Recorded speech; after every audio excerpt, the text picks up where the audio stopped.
ما امروز زنها علی‌رغم ناملایمات بسیار، رنج‌ها و دردهایی که نه زنان بلکه هر ایرانی در طی 8 سال اخیر اون رو تجربه کرده، در کنار هم نشستیم.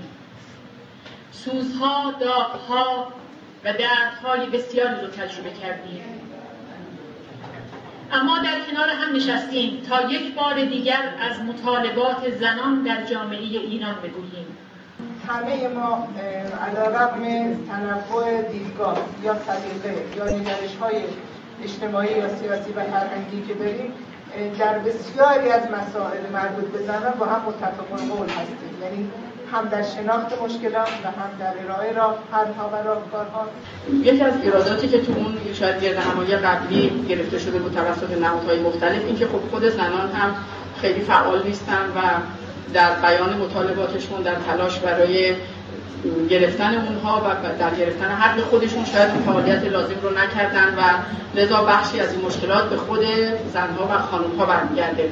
4 سال ما رو تو خونه ها حبس کردن، نذاشتن که در واقع بتون دوره هم جمع بشیم. خب نتیجهش این میشه که فرصت انتخابات هم خیلی خوب نتونستیم استفاده کنیم متاسفانه.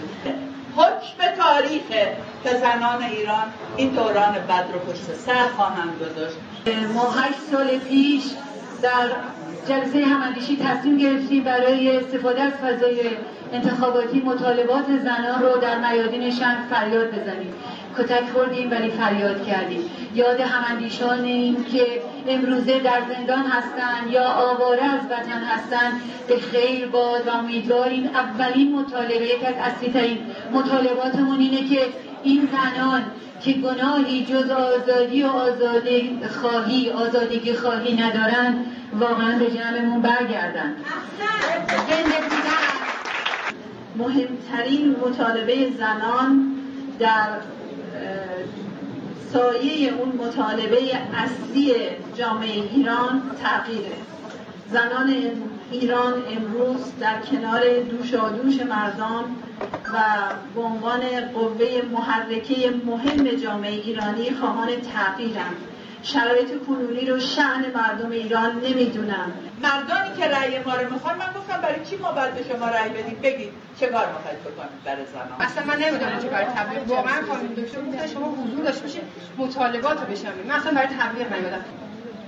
هیچ وقت جنبش زنان یا کنشگران زنان در ایران از هیچ کاندیدایی حمایت مستقیم و آشکار نمی‌کنند. گفتاری که در جامعه اتفاق میفته برای انتخابات که فصل این هست که ترویج بشه که همه رأی بدن، این ایامی هست که مطالبات مطرح بشه تا دیدگاه آقای روحانی تغییر پیدا کنه. یعنی موضوعی نیست که ما تو کتاب در بیاریم بگیم آقا دیدگاه ما اینه به ما رأی بدید. نه، مسئله اینه که زنان دقیقاً الان باید بگن بحثشون رو تا دیدگاه آقای روحانی شاید یه تغییر بکنه و این کاریه که زنا کردن در دوره قبل. یعنی اولین گام مطالبه محوری رو زنا برداشتن در انتخابات و همچنان هم باید بردارن. بله. آقایون در مراکز قدرتن، پول دارن، اقتدار دارن. شما الان ببینید نشست خانم‌ها در یه چنین شرایط مهم مثلا توی همچین سالن کوچیکی، اونایی که اقتدار دارن، امکانات دارن، همه چیز رو در دست دارن آقایونن. واقعا خانم‌ها داشتهشون خودشونن. حتی وقتی تو احزاب هم قرار میگیرن باز قراره که در خدمت باشن. ما باید یاد بگیریم که یه جورایی همو داشته باشیم، با همدیگه باشیم تا بتونیم.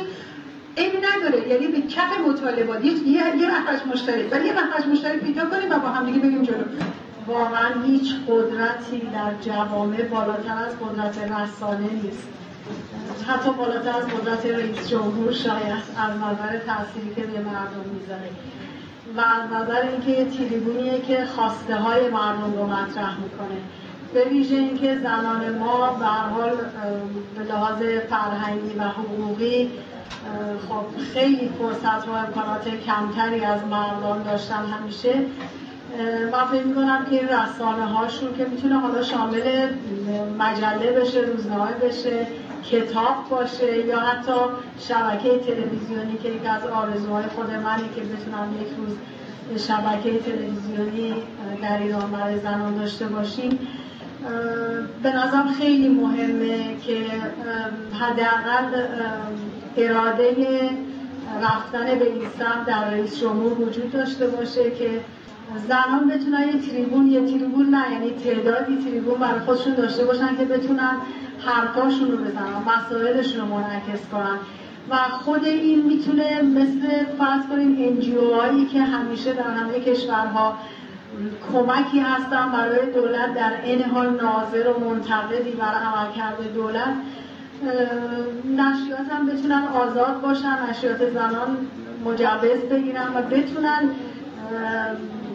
به خود دولت راهنمود بدن. مهمترین نکته‌ای که شاید الان ما باهاش رو در رو هستیم و نیاز جامعه زنان ما هستش، یک مدیریت زنانه، دوم قوانینن.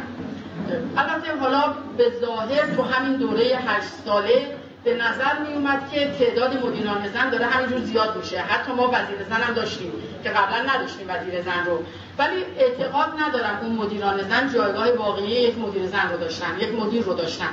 قوانین هم که وقتی ما خانم‌هایی رو داشته باشیم که در سطح مدیریت عالی، در سطح مدیران بالاتر، مدیران میانی حضور داشته باشن، طبیعتاً میتونن پیگیری بکنن و نیاز خانم‌ها رو و اون برابری حقوقی که برای زن و مرد لازمه رو دنبال بکنن، تلاش بکنن و اون رو به تصویب برسونن و به هر حال تو تشکیلات خودشون بعد بره دولت یا بره مجلس یا هر جای دیگه که لازم باشه.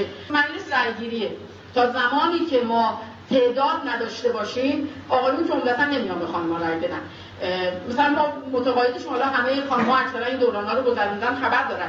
تعداد باید داشته باشیم در خیلی جاها، یا شوراهای عالی که وجود داره، شورای وزارتخانه‌ها که وجود داره، هر تشکیلاتی که وجود داره معمولاً یه رأی‌گیری میشه بعد قضایا مسائلی که می‌خواد اینجا تصویب بشه. و حضور کمی خانم‌ها نیازه. ما نمی‌تونیم از مطالبه‌ای داشته باشیم که بعدم نقض غرض بشه. مثلا میگم آقا در پست‌های بالای مدیریتی زنان باید باشن، بعد اون زنان بیان زن نباشن. ببخشید خیلی عذر می‌خوام.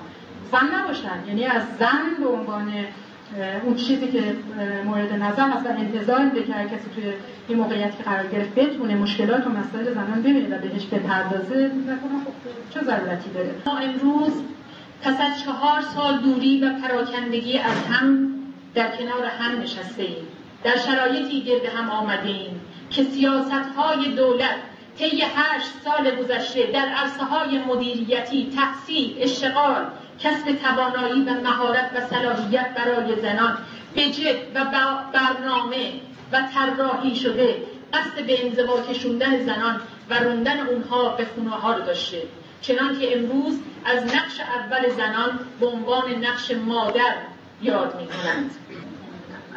یه بچه اشتراکی دارم همه این 6 تا کاندیدایی که اومدن و صحبت کردن و اون اینه، اولیش اینه که همشون وقتی سخن از زن به میان میاد معتقدن که خانواده از زن تشکیل شده، یعنی بلافاصله وقتی میگن زن میگن خانواده، انگار که مثلا زن به تنهایی خانواده رو تشکیل داده.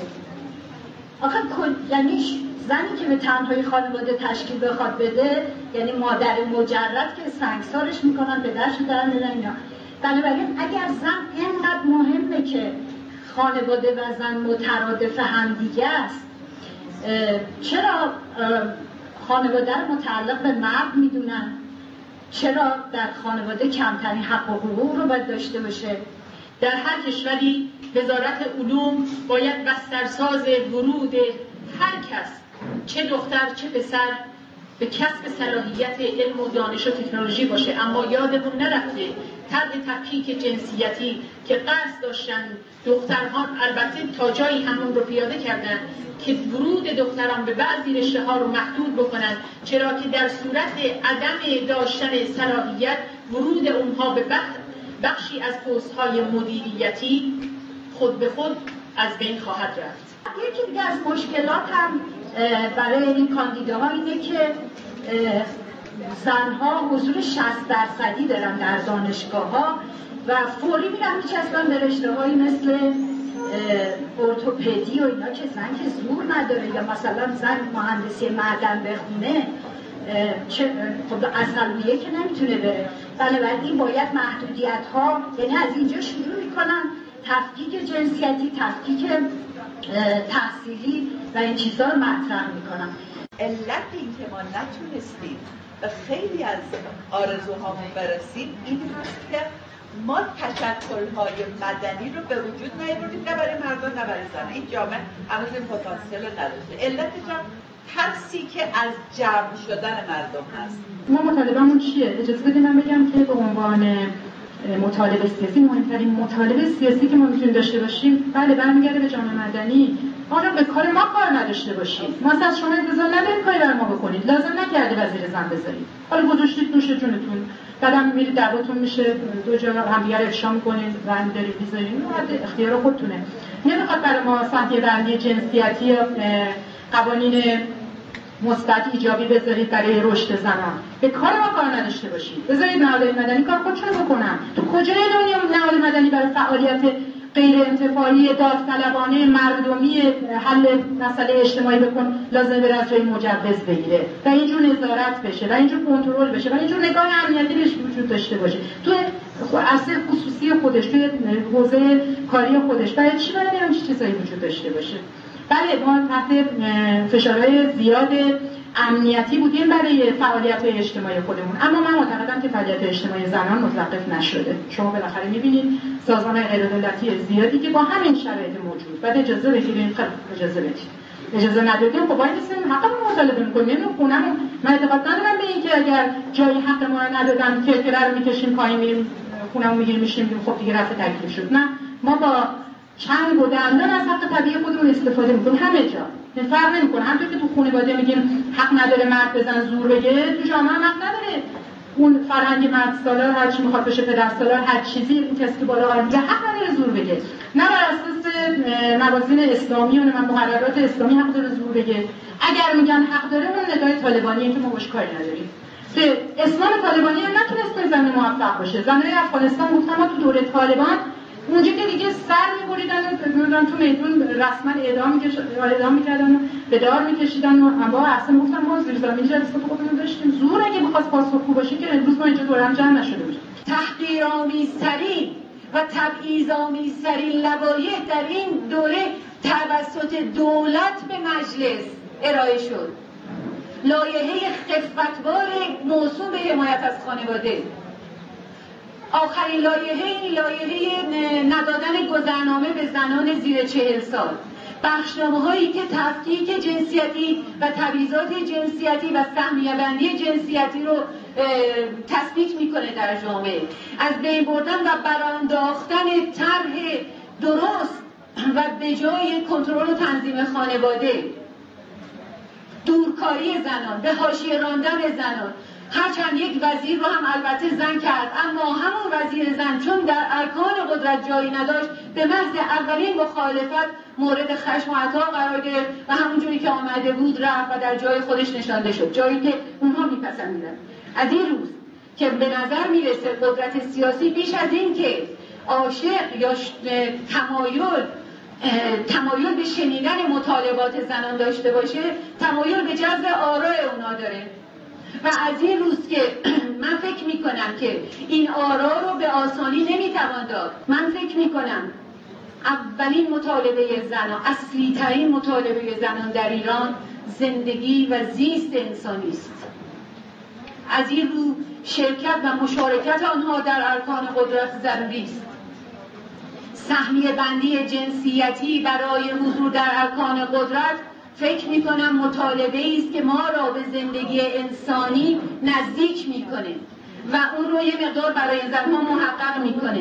از این رو مشخصا بخشی از زنان که لااقل اجازه دادن من بیام اینجا مطالباتشون رو بگم، خواهان صلح، برقراری صلح، رفع تحریم ها با پیش گرفتن مشی پرهیز از خشونت، پرهیز از ادبیات جنگ طلبانه و روکم کنی در قدرت هستن.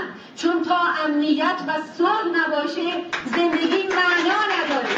موج اولی که توی ایران خانم‌ها رو به قدرت رسوند و عمومی شد و همه‌گیر شد مسئله سواد خانم‌ها بود. موج دوم اقتدار خانم‌ها مسئله اقتصادیه. خانم‌ها دستشون تو جیب خودشونه، کم و زیاد، حالا هر مدلی که هست دستشون تو جیب خودشون، یعنی یه جورایی استقلال مالی میتونه به همه بهشون کمک بکنه که استقلال شخصیتی داشته باشن.